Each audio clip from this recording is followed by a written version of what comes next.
नमस्कार, मैं जावेद सलीम, अधिवक्ता, झारखंड उच्च न्यायालय, अपने लीगल भारत यूट्यूब चैनल में आपका पुनः स्वागत करता हूं।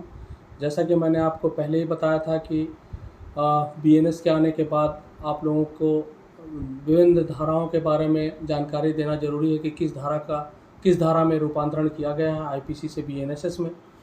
आपको बताना ये ज़रूरी है कि एक बहुत ही चर्चित धारा है आईपीसी की 420, जिसके अंतर्गत ये बताया गया है कि धोखा देने या किसी व्यक्ति को इस तरह से बेईमानी से उसको इस तरह से मोटिवेट करना, समझा देना कि वो अपनी संपत्ति, कागजात या पैसे जैसे बैंक चेक इत्यादि किसी दूसरे को सौंप देता है।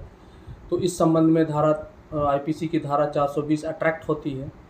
और इसमें जहाँ तक सज़ा का प्रावधान के बारे में बताया गया, सज़ा का प्रावधान 7 वर्षों का है। 7 वर्ष या जुर्माना नहीं भी हो सकता या दोनों भी हो सकता है।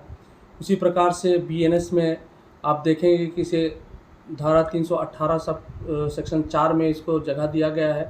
कहने का मेरा तात्पर्य ये है कि 420 को आईपीसी की धारा 420 को बीएनएस की धारा 318 सब सेक्शन 4 में रूपांतरित किया गया है, बदल दिया गया है और लगभग प्रावधान सब उसी प्रकार से हैं। इसमें भी 7 वर्षों के लिए सज़ा का प्रावधान है और जुर्माने का प्रावधान है।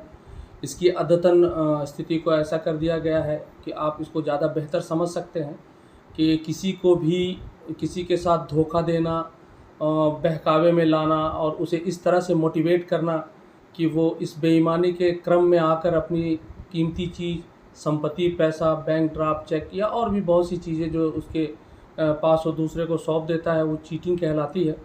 और इसके अंतर्गत बीएनएस की धारा 318 सब सेक्शन 4 में इसका प्रावधान किया गया है। तो आप ऐसे समझ सकते हैं कि ये एक गैर जमानती धारा है, संज्ञेय अपराध है और ये प्रथम श्रेणी के मजिस्ट्रेट के द्वारा इसको विचारणीय होता है, देखा जाता है।